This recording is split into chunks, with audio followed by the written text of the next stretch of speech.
الحمد لله.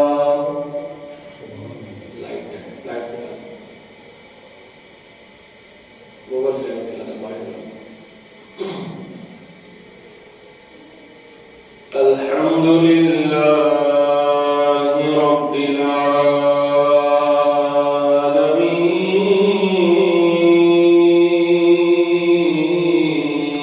العالمين، والصلاة والسلام على سيد الأنبياء والمرسلين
سونے والوں جاگتے رہنا، چوروں کی رکھوالی ہے۔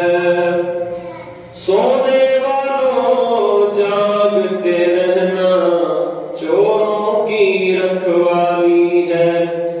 اور آنکھ سے کاجل صاف چرا لیں، آنکھ سے کاجل صاف چرا لیں، یہاں چور بلا کے ہیں، تیری گٹھڑی تاکی ہے اور تو نے نیند نکالی ہے۔ تیری گٹھڑی تاکی ہے اور تو نے نیند نکالی ہے۔ شاید کہہ رہا ہے کہ تیری گٹھڑی تاکی ہے اس نے، کیونکہ تیرے دل کو تک رہا ہے وہ۔ سب لوگوں کی نظر ایمان والے بندے پہ ہے۔ یہ جو گٹھڑی ہے نا ایمان کی، یہ بڑی وزنی گٹھڑی ہے۔ یہ جو ایمان کی گٹھڑی ہے ہمارے پاس نا، بڑی قیمتی ہے، بڑی قیمتی ہے۔ تو تیری گٹھڑی تاکی ہے، تیرے ایمان پہ سب کی نظر ہے، ہر چور کی، ہر غیر مسلم کی نظر تیرے ایمان پہ ہے۔ اور تو نے، ہم سست ہو گئے، ہم سست ہو گئے ہیں، نمازوں میں بھی سست، چاہے وہ قرآن کا معاملہ ہو سست، ہر نیک کاموں سے سست ہو گیا کیوں؟ تو تیری گٹھڑی تاکی ہے، سب کی نظر تیرے اوپر ہے، تیرے دل کی طرف ہے، تیری روح کی طرف ہے، لیکن تو سست ہو گیا مسلمان۔ آنکھ سے کاجل صاف چرا لے۔ یہ ایسے چور ہیں، ہمیں موبائل دے کر ہم سے ہمارا ایمان چھیننا چاہتے ہیں، ہمیں فلمیں ڈرامے دے کر ہم سے ہمارا ایمان چھیننا چاہتے ہیں۔ اصل اگر مدعا دیکھیں تو تیری گٹھڑی تیرے ایمان پہ نظر رکھی ہے انہوں نے۔ اصل ماں باپ کی عزتیں بھی گئی۔ آپ سچی سچی بتائیں، یہ موبائل نہیں تھا تو کتنا سکون تھا۔ کیسے آپ لوگوں کا تو زمانہ جو تھا آپ کا وقت اچھا گزرا کہ موبائل نہیں تھا، لیکن سب لوگ شام کو اکٹھے ہو کر بیٹھ جاتے تھے چوراہے پر بیٹھ کر، صبح کے پورے دن کے حال ایک دوسرے سے ڈسکس کرتے تھے۔ آج کسی نے خوب کہا ہے کہ جب سے یہ ٹچ آیا ہے نا، ہم لوگوں سے ان ٹچ ہو گئے ہیں۔ یہ جب سے ٹچ آ گیا نا، ہم اپنوں سے ان ٹچ ہو گئے، ہم اس میں لگے۔ اور مغرب کی کیا خوب چال ہے، ہمیں اس میں لگا دیا ہے کہ یہ ایمان والے اب ایمان سے بھی دور ہو جائیں، اب ایمان والے کام سے بھی دور ہو جائیں۔ انہیں ہوش بھی نہ رہے نمازوں کا، انہیں ہوش بھی نہ رہے قرآن کی تلاوت کا، انہیں ہوش بھی نہ رہے ماں باپ کا ادب، انہیں ہوش بھی نہ رہے روزی کا بھی ہوش نہ رہے، اپنا کمانے کا بھی ہوش نہ رہے۔ کیسی انہوں نے ہمارے ساتھ چال کھیلی ہے، کیسی گیم کھیلی ہے، اور ہم اس گیم کے اندر پس رہے ہیں، اس گیم کے اندر ہم پس رہے ہیں۔ تو تیری گٹھڑی تاکی ہے اور تو نے نیند نکالی ہے۔ حضرت نیند کا تو ٹائم ہی نہیں ہے، اب غفلت کی چادر کو پھینک دو، اب غفلت کی چادر کو ہٹا دو اور آ جاؤ اللہ کے ہاں، آ جاؤ عبادت کے لیے۔ غفلت کی چادر کو اتار کر کھول دو قرآن، بہت ہو گیا، اب قرآن کو کھول کر نصیحت اس سے حاصل کر لو۔ نہ جانے کب موت کا فرشتہ تیرے اور میرے پاس آ جائے اور پھر وقت بھی نہ ملے۔ تو تیری گٹھڑی تاکی ہے اور تو نے نیند نکالی ہے۔ آرام نہ تسلی دے نام قبر سو جاؤ، کوئی اٹھائے گا بھی نہیں، اچھے کام کر جاؤ گے تو، وگرنہ تو بہت آزمائش ہے۔ حضرت عثمان غنی رضی اللہ تعالیٰ عنہ فرماتے ہیں قبر جو ہے سب سے پہلی سیڑھی ہے، سب سے پہلی منزل ہے۔ انسان اس سیڑھی پہ چڑھ گیا، اس منزل کو کراس کر گیا تو آگے بڑھے، آگے بھی وہ فرشتے کہیں گے سو جا، نئی نویلی دلہن کی طرح سو جا۔ تو اگر معاملہ نہ ہوا پھر بڑی آزمائش ہے۔ تو تیری گٹھڑی تاکی ہے، تو نے نیند نکالی ہے۔ یہاں زندگی اللہ نے دی ہے، دنیا میں جاگ کر اللہ کی عبادت کر لے تو انشاءاللہ قبر تیری روشن ہو جائے گی۔ فجر بھی تیرا بہترین ہو جائے گا.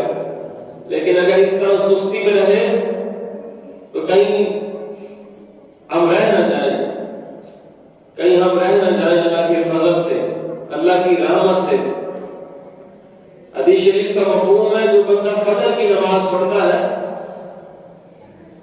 تو جب سلام پھیرتا ہے اللہ اپنے نورانی فرشتوں کو حکم فرماتا ہے کہ سونے کے تھال میں اس کا رزق لے جاؤ, اس کی جھولی میں پیش کر دو اس کو. سبحان اللہ.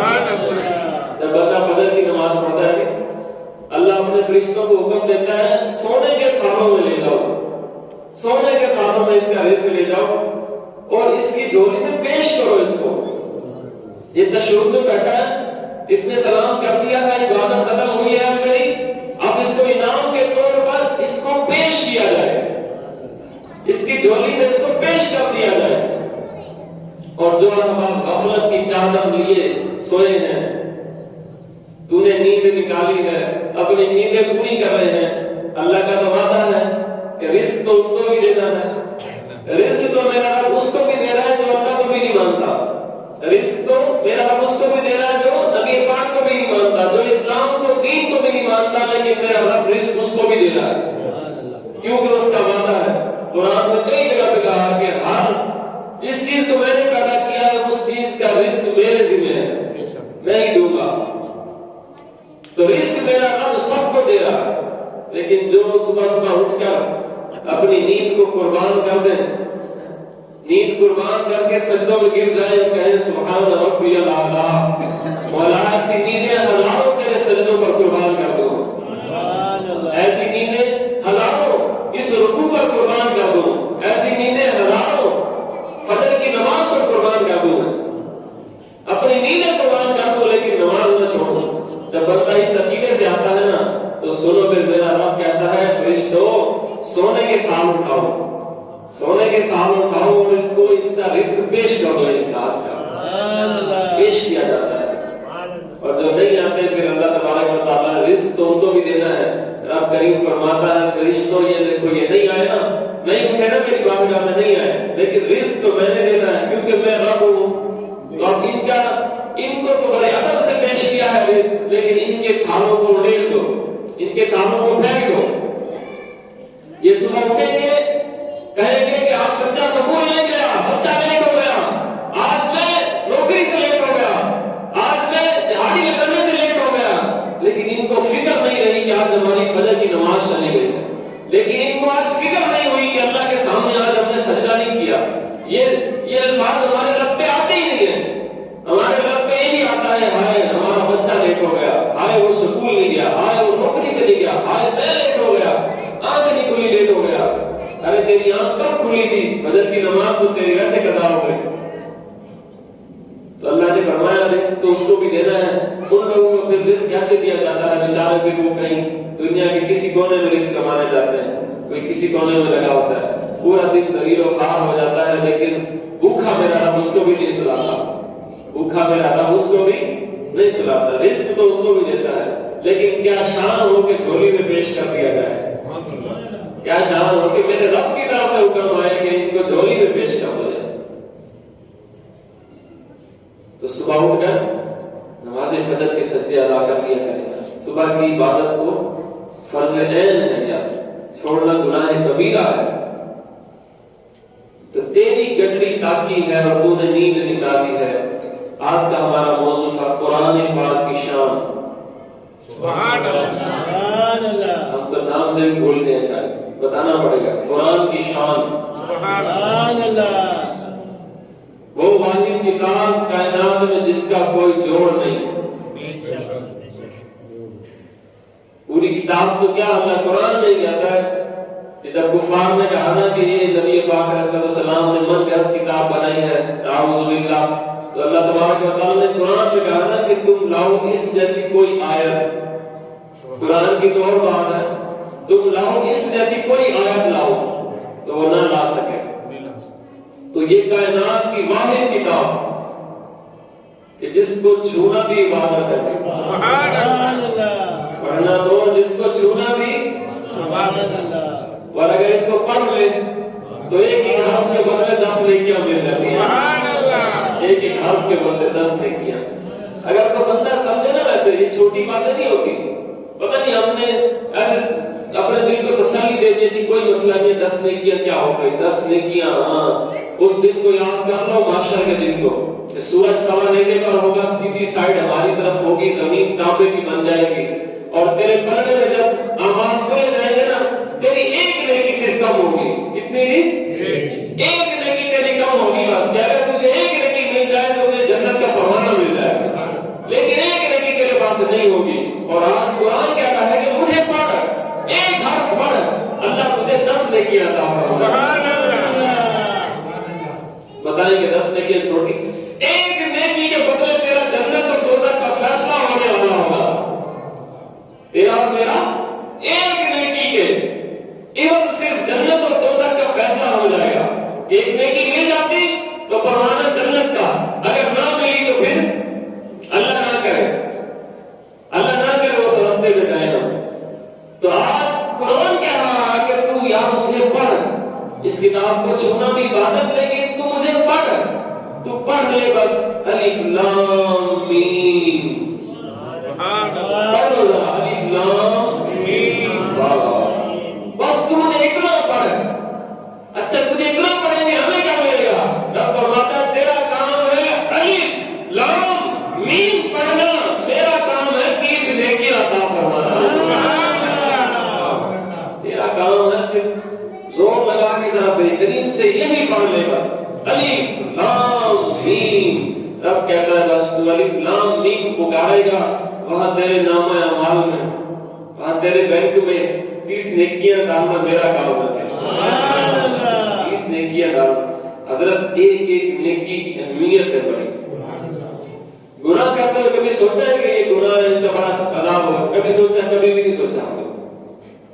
نیکی کرتے ہوئے سوچا کریں چھوٹی چھوٹی نیکیاں ہمیں جنت کو لے جائیں گی. چھوٹی چھوٹی نیکیاں ہمارے لیے باعث رزق ہیں کہ وہ چھوٹی سی نیکی کرنے سے اللہ رزق کی بارش برسا دے گا. کبھی بھی نہ سمجھنا کہ چھوٹی نیکی ہے. یہ بھی ایک تیرے لیے صدقہ ہے, یہ بڑی نیکی ہے کہ تو راستے پہ جا رہا ہے تجھے روڈ پر پتھر ملا ہے نا پتھر کو ہٹانا بھی تیرے لیے نیکی ہے.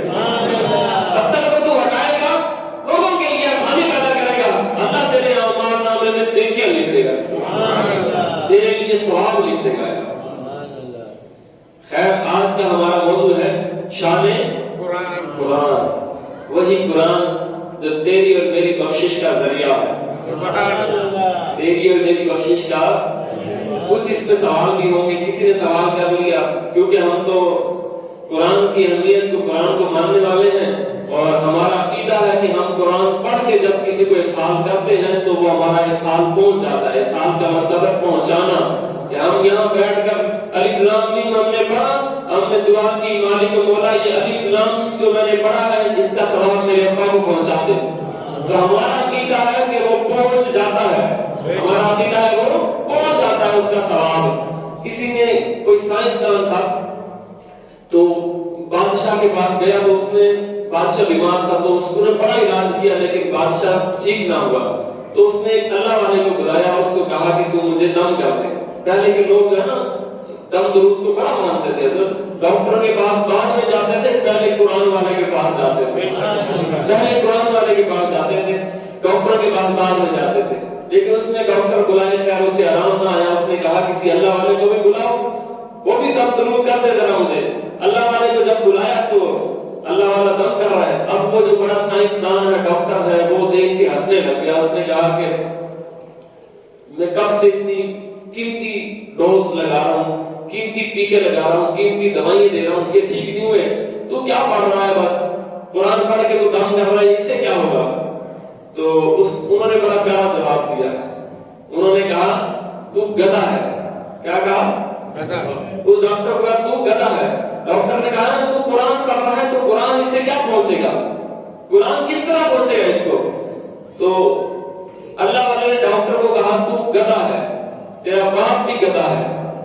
جب یہ الفاظ گئے تو اس کا رنگ لال پیلا ہو گیا. اس نے کہا یہ کیا کہہ دیا تم نے؟ تو اللہ والے نے بڑا پیارا جواب دیا.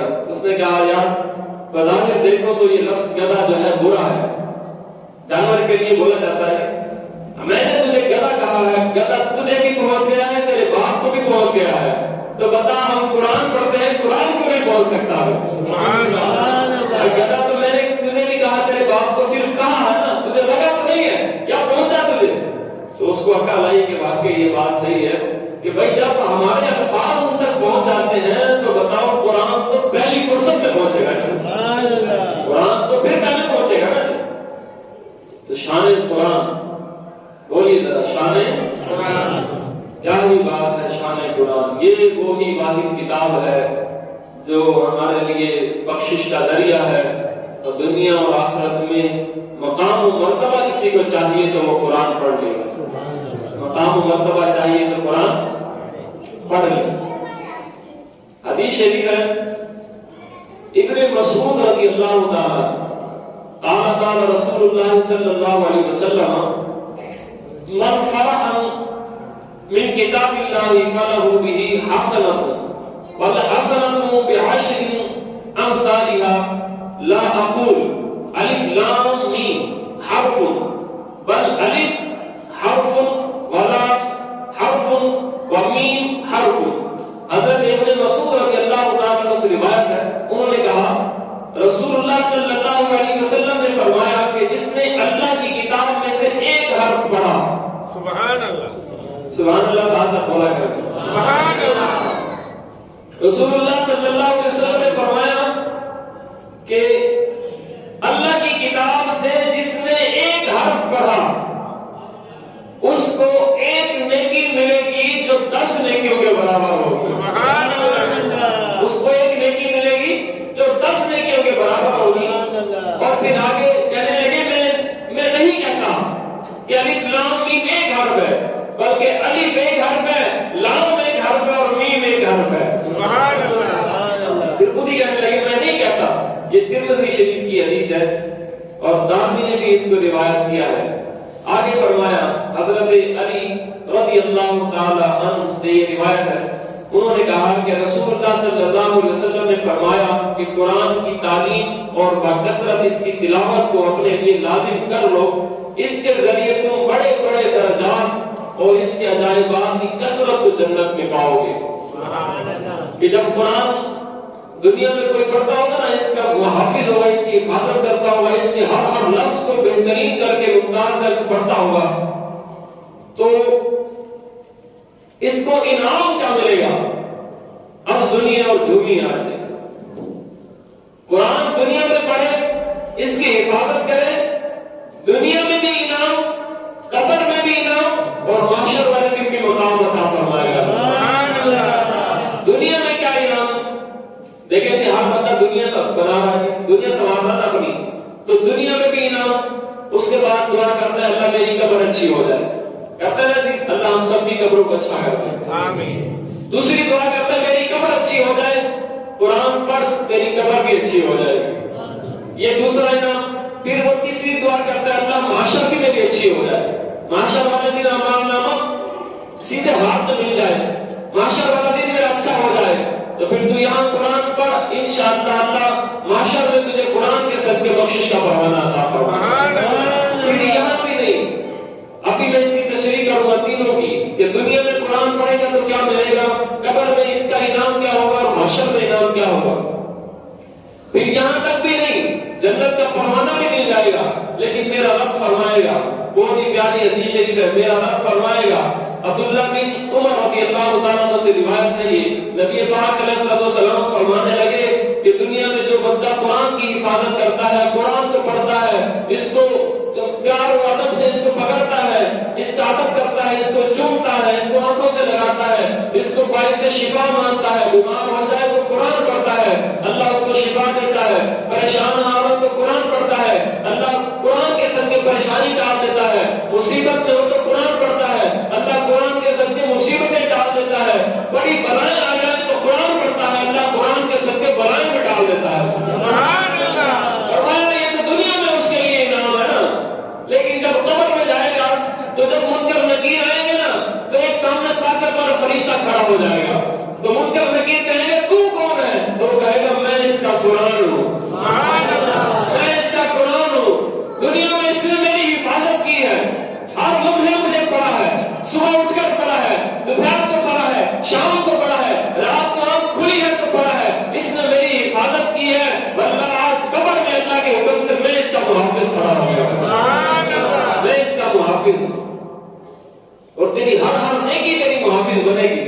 اور پھر فرشتے ان کے نکیل اللہ کی بارگاہ میں عرض کریں گے نہ کہ مالک جہاں سے جاتے ہیں تیرے فرشتے آ جاتے ہیں، کوئی سوال جواب ہی نہیں کرنے دیتے، اسے پوچھے تو صحیح اس نے زندگی کیسے گزاری ہے؟ تو اللہ فرمائے گا تم نے دیکھا نہیں ہے کہ اس کے محافظ کہیں قرآن ہے تو کہیں ماں باپ کی فرما برداری ہے تو کہیں صدقہ ہے، کہیں خیرات ہے، کہیں اس کی صبح اٹھ کر نمازیں پڑھنے والے سجدے ہیں، کہیں اس کا رکوع ہے، کہیں اس کی تہجد ہے، کہیں اشراق و چاشت ہے، کہیں اوابین ہے اس کے، کہیں عبادت میں، کہیں روزے میں، کہیں زکات میں، کہیں حج میں یہ عبادت کرتا رہا ہے کہ تم نے نہیں دیکھا کہ جو عبادت کی ہے اس عبادتوں کے میں نے سرے میں ان کو فرشتے عطا فرمائے ہیں، اب تم اسے کیسے سوال جواب کرو گے؟ فرشتوں اس کو چھوڑ دو اور اس کو بنا حساب و کتاب کے جنت میں داخل کر دو، اس کے لیے جنت کی کھڑکیاں کھول دو اور اس کو کہہ دو کہ سو جا، سو جا۔ کیسے سو جا؟ جیسے نئی نویلی دلہن سوتی ہے، سو جا۔ ابھی دنیا میں ہم سو گئے، ہم تو یہاں پہ سو گئے، اسی لیے تو کہا کہ تیری گٹھڑی تاکی ہے اور تو نے نیند نکالی ہے، ہمیں تو نیند، ہم کہتے ہیں بس سوتے ہی رہے بس، تو سوئیں گے تو قبر میں جا کر، اور وہ ایسے سوئیں گے کہ یہ حکم آئے گا، حکم نامہ آئے گا کہ سلا دو اس کو، بس اب کوئی نہ اٹھائے اس کو، بس اب اس کو سلا دو۔ کس پہ سلائیں؟ مولا کون سا بستر لگائیں؟ اللہ فرماتے ہیں جنتی بستر لگا دو اس کو، کیونکہ اس نے قرآن کی حفاظت کی ہے، اس نے نماز کی حفاظت کی ہے۔ خیر حضرت عبداللہ بن عمر رضی اللہ عنہ سے بروی ہے جو حدیث شریف پڑھ رہا تھا میں، تاجدار مدینہ صلی اللہ علیہ وسلم نے فرمایا کہ جنت معاشر والے دن جب حافظ قرآن اللہ کی بارگاہ میں سامنے آئے گا نا تو اللہ تبارک و تعالیٰ اسے فرمائے گا کہ سنا قرآن، یہ نہیں اسے کہا جائے گا کہ دکھا نامہ اعمال، سب سے کہا جائے گا پڑھو اپنا اعمال نامہ، کیا کیا کیا ہے دن کو، کیا کیا کیے ہیں راتوں کو، کتنا ٹائم سجدوں میں گزارا ہے اور کتنا ٹائم کاروبار میں گزارا ہے، ذرا پڑھ تو صحیح۔ ہر میں کی یہ جو لکھ رہے ہیں نا یہ کبھی ادھر ادھر الٹا سیدھا نہیں لکھتے، یہ وہی لکھتے ہیں جو تیرے ہاتھ حرکت کرتے ہیں یہ وہ بھی لکھتے ہیں، تیری آنکھ کیا دیکھتی ہے یہ وہ بھی لکھتے ہیں، تیرے کان کیا سنتے ہیں یہ وہ بھی لکھتے ہیں، تو کس طرف چلتا ہے یہ وہ بھی لکھتے ہیں، تیرے منہ سے کیا نکلتا ہے کب نکلتا ہے یہ سب کچھ لکھ لیتے ہیں، اور جو یہ سب کچھ لکھ لیتے ہیں نا پھر معاشر والے دن ساری کائنات کے سامنے تجھے یہ سنانا ہوگا، تجھے یہ سنانا ہوگا۔ لیکن قرآن کی شان، سبحان اللہ، قرآن والے کو میرا رب کہے گا چل تو نامہ اعمال نہ سنا، تو میرا قرآن سنا مجھے، سبحان اللہ، تو میرا قرآن سنا۔ اور مولا کیسے سناؤں قرآن؟ جلدی جلدی سناؤں، آہستہ آہستہ سناؤں؟ تو حدیث شریف کے لفظ ہیں، فرمایا نہیں جس طرح تو دنیا میں ٹھہر ٹھہر کے پیارا قرآن سنایا کرتا تھا، جس طرح تو دنیا میں پیارا قرآن سنایا کرتا تھا ویسے قرآن سنا، تو پھر کیا ہوگا؟ قرآن پڑھتا تھا اسی طرح ٹھہر ٹھہر کر پڑھ، جس جگہ تو آخری آیت پڑھے گا نور والی سیڑھیاں چڑھتا جا، قرآن پڑھتا جا، نور والی سیڑھیاں چڑھتا جا، جنت کی قرآن پڑھتا جا، جہاں تیرا آخری لفظ ہوگا وہی تیرا مقام ہوگا، سبحان اللہ، وہی تیرا آخری مقام ہوگا۔ قرآن کی بھی عزت کریں اور قرآن والے کی بھی عزت کریں، جس کے سینے میں قرآن ہو اس کی بھی عزت کرو۔ اپنے بچوں کو بھی حافظ بناؤ، قرآن کا ناظرہ خواہ بناؤ، لیکن اچھا بناؤ۔ آج تمہاری محنت سے تمہارا بچہ بن جائے گا نا حافظ، تو پھر آگے بھی فرمایا دوسری حدیث شریف میں، عن معاذ جہنی قال قال رسول اللہ صلی اللہ علیہ وسلم من قرأ من القرآن وعمل بما فيه أليس والده یوم القیامت، قیامت کا دن ہوگا اور ایک گروہ ایسا آئے گا کہ جن کے سروں پر جنتی تاج ہوں گے، جن کے سروں پر، مشکوٰۃ شریف کی حدیث شریف ہے، فرمایا قیامت کے دن ایک گروہ آئے گا ان کے سروں پر جنتی تاج ہوں گے، اولیاء بھی کھڑے ہو جائیں گے، شہداء بھی کھڑے ہو جائیں گے، انبیاء رسول بھی کھڑے ہوں گے اور پوچھیں گے سونے اللہ سونے رب یہ کون لوگ ہیں، یہ کون لوگ ہیں جنہوں نے تاج اتنے پیارے پہنے ہیں کہ ان کی روشنی سورج کو بھی مدد کر رہی ہوگی، سورج اور چاند سے بھی زیادہ ان کی روشنی ہوگی، یہ کون لوگ ہیں، یہ کون سی امت کے ولی ہیں، نبی ہیں، رسول ہیں، پیغمبر ہیں؟ میرا رب فرمائے گا نا نا، یہ پیر نہیں ہے، یہ ولی نہیں ہے، یہ پیغمبر نہیں ہے، یہ رسول نہیں ہے، یہ صحابی نہیں ہے، یہ شہید نہیں ہے، تو مولا کون ہے؟ تو اللہ پاک فرمائے گا میرے نبی، آخری نبی حضرت محمد مصطفیٰ صلی اللہ علیہ وسلم کی امت کے جو حافظ تھے ان کے ماں باپ ہیں۔ یہ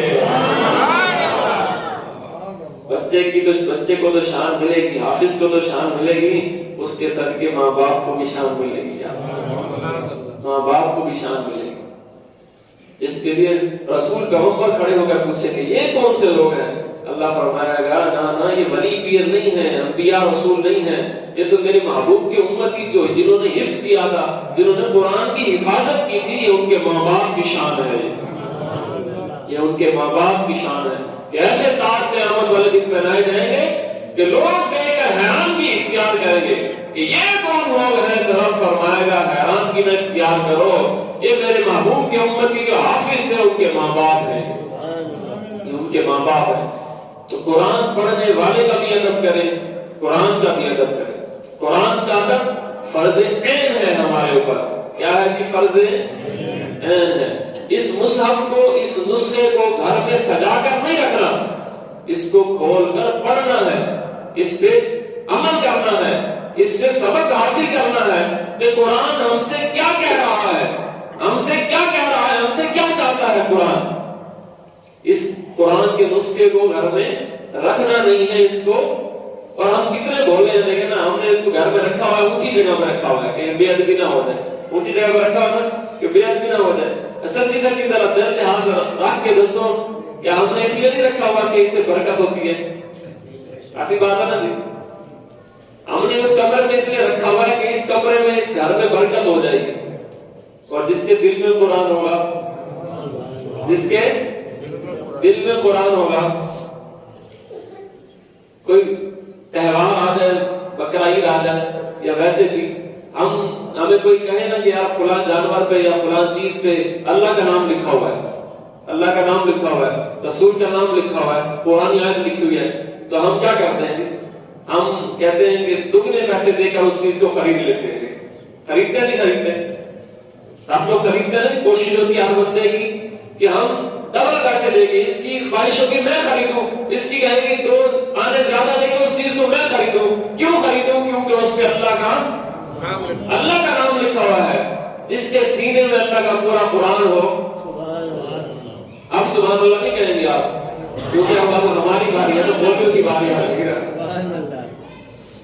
جس کے سینے میں پورا قرآن ہو، اس کا کوئی ادب نہیں ہے جی، اس کا کوئی احترام نہیں ہے جی۔ اپنے لیے نہیں کہہ رہا، ویسے سارے حافظوں کے لیے کہہ رہا ہوں، باادب حافظ ہیں اور حضور کے سچے عاشق ہیں وہ حافظ ہیں، ان کی بات کر رہا ہوں جو یہ عقیدہ بھی رکھتے ہوں کہ ختم نبوت کا تاج حضور کا ہی ہے، بس اس حافظ کے لیے کہہ رہا ہوں کہ اس حافظ کی کوئی شان نہیں ہے۔ وہ چیز تو ہم ڈبل پیسوں میں خرید لیں کہ جس پہ اللہ کا نام لکھا ہو اور جس کے سینے میں پورا اللہ کا کلام ہو، جس کے سینے میں پورا اللہ کا کلام نقش کیا ہوا ہو۔ تو پھر نبی پاک علیہ السلام کے زمانے میں جب جنگ میں صحابہ شہید ہو جاتے تھے نا، تو نبی پاک اعلان کرتے تھے، اعزاز دیکھو تم حافظ قرآن کا اعزاز دیکھو۔ نبی پاک اعلان فرماتے تھے صحابی تو سارے اعلیٰ ہیں نبی پاک کے، اور سارے عشق و مستی والے ہیں، ہم ان کے پیروں کی خاک کے برابر بھی نہیں ہیں، لیکن نبی پاک اعلان فرماتے تھے ان سارے شہیدوں میں یہ دیکھو سب سے بڑا قاری کون ہے، سبحان اللہ۔ ان سارے غلاموں میں دیکھو کہ حافظ کون ہے، قاری کون ہے، علم رکھنے والا کون ہے، حدیث پڑھانے والا کون ہے۔ تو جب ان کو بتایا جاتا کہ رسول پاک کی بارگاہ میں پیش کیا جاتا، تو نبی پاک فرماتے سب سے پہلے اس کو اپنے ہاتھوں سے قبر میں اتاروں گا، سبحان اللہ۔ یہ حافظ ہے تو سب سے پہلے حضور فرماتے اس کو اپنے ہاتھوں سے قبر میں اتاروں گا۔ حضور کا بھی عشق تو دیکھے نا، اور ہم حضور کے غلام ہیں، یہ سنت مصطفیٰ ہے، حافظ قرآن کا ادب کرنا، عالم دین کا ادب کرنا سنت مصطفیٰ ہے۔ یہاں تو 5 منٹ اوپر ہو جائیں تو آنکھیں دکھاتے ہیں لوگ، دکھاتے نہیں، ہمیں نہیں دکھائیں گے تو ہماری کمیٹی ان کو پکڑ لیتے ہیں کہ یار یہ کیا ہو گیا یار، اور پوری رات کنجر خانے چل رہے ہوں تو کسی کو پرواہ نہیں ہوتی۔ سچی بات کر دیا نا میں نے، خاموش ہو گیا، سچی بات کہی ہے نا۔ ہم محفل کریں تو ساتھ والے گھر میں بندہ بیمار ہو نا، ہمارے دل میں خیال ضرور آئے گا کہ یار بندہ بیمار ہے، اور حدیث شریف سے بھی یہ ثابت ہے کہ اس کو آرام کرنے دو، عبادت بھی کرنی ہے تو آہستہ آواز سے کرو، لیکن یہاں پوری رات گانے چلا دو وہ بیچارہ مرتا رہے، اس وقت ہمیں کوئی یاد نہیں آتا کہ کوئی مر رہا ہے کوئی جی رہا ہے۔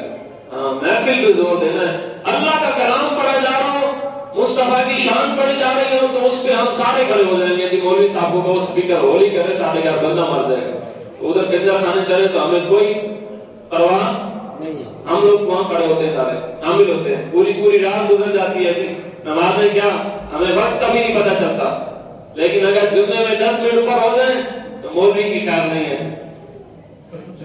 ایسی بات ہے نا؟ نہیں میں پورا ٹائم لوں گا، میں زیادہ نہیں پڑھاؤں گا، مجھے پتا ہے کہ آپ لوگوں کی آنکھیں دیکھ لیتے ہیں اور چہرے پڑھ لیتے ہیں آپ کے، تو خیر اگر 5-10 منٹ اوپر ہو بھی جائے تو اندر کوئی مسئلہ نہیں ہے۔ کیوں؟ کیونکہ آپ ہمارے ہتھیں جمعے کو آتے ہو، بھائی ہونا تو یہ چاہیے، ہر نماز میں یہ ساری شکلیں نظر ہیں، یہ سارے چہرے نظر ہیں، تو آپ آتے ہیں جمعے کو تو اب آپ کی زیارت کرتے کرتے ٹائم گزر جاتا ہے، آپ کی زیارت کرتے کرتے ہمارا ٹائم گزر جاتا ہے۔ خیر آج ہمارا جو موضوع شان قرآن، بولیے ذرا شان قرآن، ہاں جس طرح بول رہے ہیں نا شان قرآن، واقعی اس کی بڑی شان ہے، اس کی واقعی بڑی شان ہے۔ تو اس شان والے قرآن کو کون پڑھے گا؟ انشاءاللہ ہم سب پڑھیں گے، آواز ہی نہیں ہے، انشاءاللہ ہم سب پڑھیں گے، ابھی بھی نہیں آواز ہے، اس طرح تھوڑی ہوگا، حضرت بس آپ کھڑے کرتے ہیں، آپ ہم پڑھیں گے، ہم سارے ہی پڑھیں گے انشاءاللہ۔ ارے تیری نجات ہی قرآن ہے، تیری بخشش کا ذریعہ ہی قرآن ہے، روزی نہیں لگے گی قرآن تو پڑھ، روزی کے خزانوں کی کنجیاں مل جائیں گی تجھے، قرآن تو پڑھ، قرآن تو سیکھ، جس کا ایک حرف پڑھنے سے 10 نیکیاں مل سکتی ہیں، کیا وہ قرآن پڑھنے سے اللہ رزق نہیں دے گا؟ وہ قرآن پڑھنے سے اللہ بیماریاں دور نہیں کرے گا جی؟ وہ قرآن پڑھنے سے کیا اللہ رزق کی بارش نہیں برسا دے گا؟ تو پڑھ تو صحیح، تو صحیح معنوں میں پڑھ کے مان تو صحیح کہ مالک تیرا کلام ہے، میں اس کو پڑھ رہا ہوں، تو مجھے روزی عطا فرما، اللہ غیب کے خزانوں کی کنجیاں تجھے دے دے گا۔ اولیاء نے کیا قرآن نہیں پڑھا؟ اولیاء نے قرآن پڑھا ہے، قرآن پڑھ کے اس پہ عمل کیا ہے، قرآن پڑھ کے اس پہ عمل کیا ہے، اللہ نے کائنات کے خزانوں کی کنجیاں ان کے قدموں میں رکھ دی ہیں۔ ہاں اللہ کے ولی ایسے تھوڑی بن جاتے ہیں، ولی جو بن جاتا ہے اس سے کوئی ہرس نہیں ہوتی، ہرس اس کے اندر نہیں ہوتی، کوئی آئے کوئی جائے، کوئی بڑا ہے کوئی چھوٹا ہے، جو پیسے دے اس سے جلدی ملنے والا معاملہ نہیں ہوتا۔ اللہ کے ولیوں کے ہاں وہ خود سخی ہوتے ہیں، وہ تو خود دینے والے ہوتے ہیں، وہ تو خود دینے والے ہوتے ہیں۔ کیوں؟ کیونکہ قرآن پڑھ پڑھ کے اللہ نے سارے خزانے ہی ان کو دے دیے ہوتے ہیں۔ جب بندے کو سارے خزانے مل جائیں تو پھر دیکھیں ولی اور امیر بندے میں بڑا فرق ہے۔ ابن آدم کو اگر وہ پہاڑ جتنا سونا دے دیا جائے نا، اور پہاڑ کتنا بڑا ہے، کسی نے کوئی عمرہ پہ گیا ہوگا تو زیارت کی ہوگی، اللہ ان کے صدقے ہم سب کو بھی مدینے کی حاضری نصیب فرمائے۔ اور پہاڑ کتنا بڑا ہوگا؟ حدیث شریف میں نبی پاک فرماتے ہیں ابن آدم کو، آدم کی اولاد ہم کو اگر ایک اور پہاڑ جتنا سونا بھی دے دیا جائے نا، رب کی بارگاہ میں پھر بھی کہیں گے مولا ایک اور مل جاتا تو، سمجھ تو گئے ہوں گے بھائی، ایک مل گیا اس پہ کفایت نہیں، مالک ایک اور مل جاتا تو۔ لیکن ولی کے اندر ذرا مختلف بات ہو جاتی ہے، ولی کہتا ہے مالک یہ تم نے مجھے کیوں دیا، میرے کام کا ہے، وہ سارے کا سارا بانٹ دیتا ہے، اگر اس کو کچھ ایسا مل بھی جائے تو وہ سارے کا سارا بانٹ دیتا ہے، سارے کا سارا بانٹ دیتا ہے۔ تو اللہ کے ولی جو ہیں وہ سخی ہوتے ہیں، لینے والے نہیں ہوتے، دینے والے ہوتے ہیں، وہ اللہ کے خزانوں میں سے دینے والے ہوتے ہیں، تقسیم کرنے والے ہوتے ہیں۔ وہ تو قرآن پڑھ کے اگر کسی پہ پھونک بھی مار دے تو اللہ اس قرآن پڑھنے کے صدقے اور ان کی بھوک کے صدقے، کیونکہ انہوں نے اللہ کو راضی کر لیا ہے، بھوک کے صدقے اللہ مٹی کو بھی سونا بنا دیتا ہے، اللہ مٹی کو بھی سونا بنا دیتا ہے۔ بابا فرید الدین مسعود گنج شکر رحمۃ اللہ تعالی علیہ، کہیے سبحان اللہ۔ جن کے نام کے بھی نعرے لگتے ہیں، ہمارے بچے بچے بھی نعرے لگتے ہیں، اللہ محمد چار یار حاجی خواجہ قطب فرید حق فرید یا فرید حق فرید یا فرید۔ ریت کے ٹیلے میں بیٹھے ہوں، کوئی اماں پہنچ جائے کہا کہ بابا جی بڑا نام سنا ہے آپ کا، آپ اللہ والے ہیں، اللہ آپ سے راضی ہے، آپ اللہ سے راضی ہیں، تو آپ ہمیں کچھ خیرات عطا فرمائیں۔ بابا جی نے کہا جھولی کر، جب جھولی کی تو بابا جی نے مٹی کے 3 منٹ اٹھائے، بسم اللہ پڑھی 3 دفعہ، قل هو اللہ احد، قل هو اللہ احد پڑھ کر بسم اللہ کر کے اس کی جھولی میں ڈال دی، کہا سمیٹ لے گھر جا کے کھول لینا، سمیٹ لے گھر جا کے کھول لینا۔ پورا رستہ بی بی سوچتی آئی کہ بابے کا بڑا نام سنا تھا، بابے نے مٹی اٹھا کے دے دی، پورا نام اتنا نام سنا بابے کا کہ اللہ والا ہے، اللہ اس سے راضی ہوا ہے، اور جس سے اللہ راضی ہوتا ہے خزانوں کی کنجیاں دے دیتا ہے، تو اس نے خزانہ تو نہیں دیا، مٹی اٹھا کے دے دی۔ پورا راستہ سوچتی ہوئی گئی گھر، اور گھر کی بچیوں نے پوچھا اماں کیا لائی؟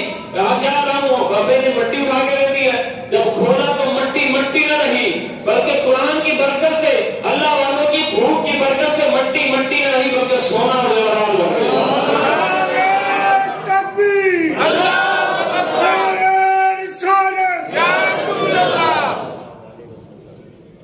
نعرہ تکبیر میں جب اگر ہمارے ہاتھ ہی اٹھ گئے ہیں، اسی لیے کہ ہم تو نعرہ لگائیں تو ہم سے ہاتھ بھی نہیں اٹھتے، بڑی شرم کی بات ہے ہمارے لیے کہ اللہ کے نام کے لیے ہم ہاتھ نہیں اٹھاتے۔ تو یہ فرض واجب نہیں ہے، مان لیا، سنت بھی نہیں ہے، کچھ بھی نہیں ہے کہ اللہ کے لیے ہمارا جسم حاضر نہیں ہے، رسول پاک کے لیے ہمارا جسم حاضر نہیں ہے، اسلام کے لیے ہمارا جسم حاضر نہیں ہے، دین کے لیے ہمارا جسم حاضر نہیں ہے۔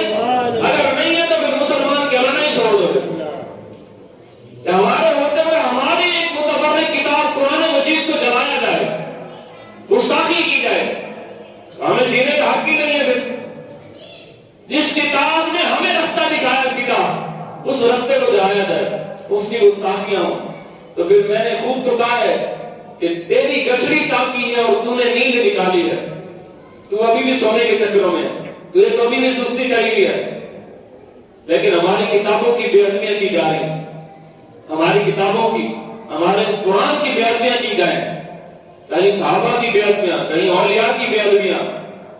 کب کھڑے ہونا ہم نے، کب ہم نے بتانا کہ ہم ہیں وہ مسلمان، ہم ہیں مولا علی کے وارث، کب کہنا ہے ہم نے ہم ہیں صدیق اکبر کے وارث، ہم ہیں عثمان غنی کے وارث، ہم ہیں فاروق اعظم کے وارث؟ یہ نہیں کہو گے آنے والی نسلیں برباد ہو جائیں گی ہماری۔ جب ہم نہیں کھڑے ہوں گے تو ہماری نسلیں کہاں کھڑی ہوں گی؟ تو قرآن کی عزت کرو، قرآن والے کی بھی عزت کرو، قرآن کی بھی عزت کرو، قرآن والے کی بھی عزت کرو، اور قرآن کو سیکھو، قرآن کو سیکھو۔ پیر و فقیروں کے پاس بعد میں جایا کرو، پہلے قرآن پڑھا کرو، پہلے قرآن پڑھا کرو۔ ڈاکٹروں کے پاس بھی جایا کرو، دوائی لینا بھی سنت ہے، لیکن سب سے پہلے قرآن سے شفا لیا کرو۔ سورۃ الفاتحہ کا نام سورۃ الشفا بھی ہے۔ حضور کے دور میں جب صحابہ بیمار ہوتے تھے نا، حضور کی بارگاہ میں آتے تھے، نبی پاک علیہ السلام سورۃ فاتحہ بھی پڑھ کے دم کر دیا کرتے تھے تو وہ شفا یاب ہو کر جاتے تھے۔ ویسے تو کوئی صحابی بیمار ہوتا تو حضور کی زیارت کر لیتا، حضور کی زیارت کے صدقے اللہ سے شفا عطا فرماتا۔ تو اور میں، ہم تو اس نبی کے غلام ہیں کہ جس کے چہرے کو دیکھ کر بیماریاں اڑ جایا کرتی ہیں، تنگستیاں دور ہو جایا کرتی ہیں، بلائیں دور ہو جایا کرتی ہیں۔ تجھے اور مجھے دیکھ کر تو دشمن نے لرز جانا تھا، کفر نے لرز جانا تھا، لیکن ہم نے کیا کیا؟ ہم نے ہولی ایسے بنا لیے، ہم نے قرآن کو چھوڑ دیا، ہم نے نمازوں کو چھوڑ دی، ہم نے ہر نیک عمل کو چھوڑ دیا۔ آج مغرب نے اپنی چال میں ہمیں پھنسا لیا ہے، ہر کام ہمارا مغرب والا ہے۔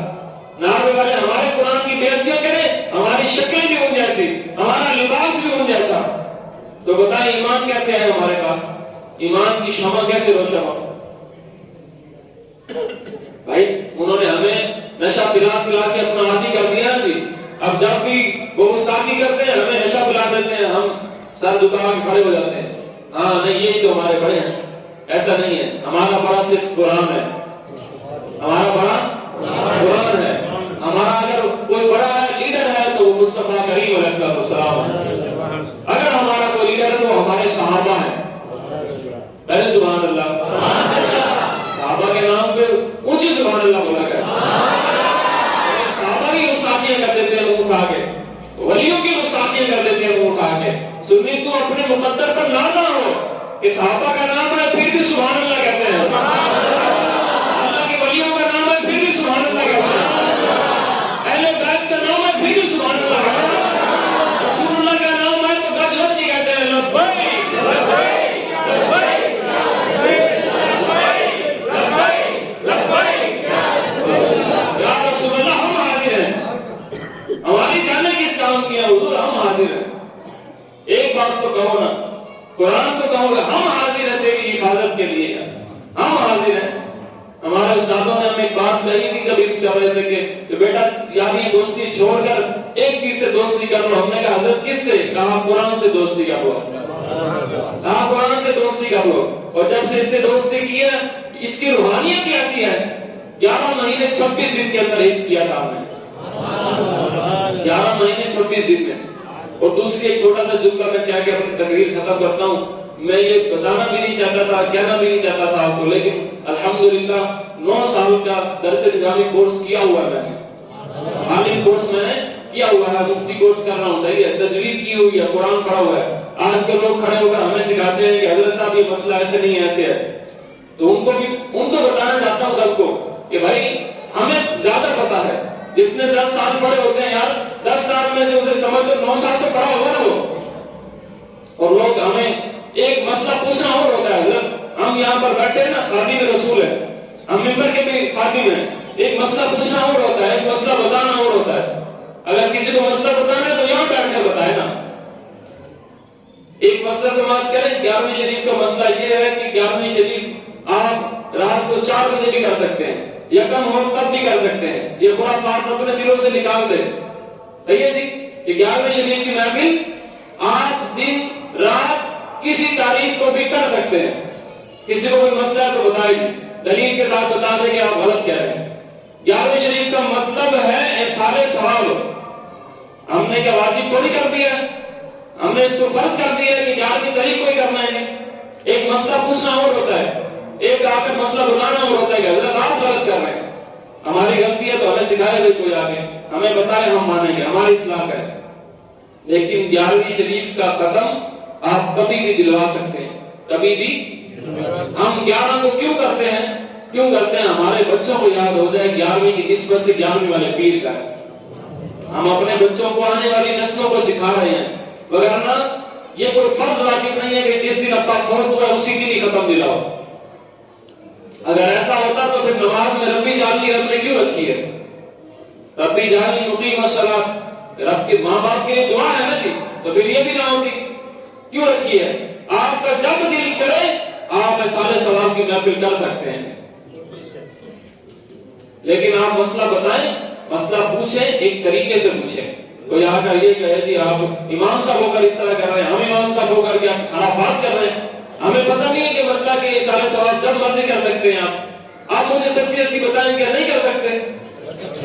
11ویں کی محفل پہلے نہیں کر سکتے، بعد میں نہیں کر سکتے، کر سکتے ہیں یار۔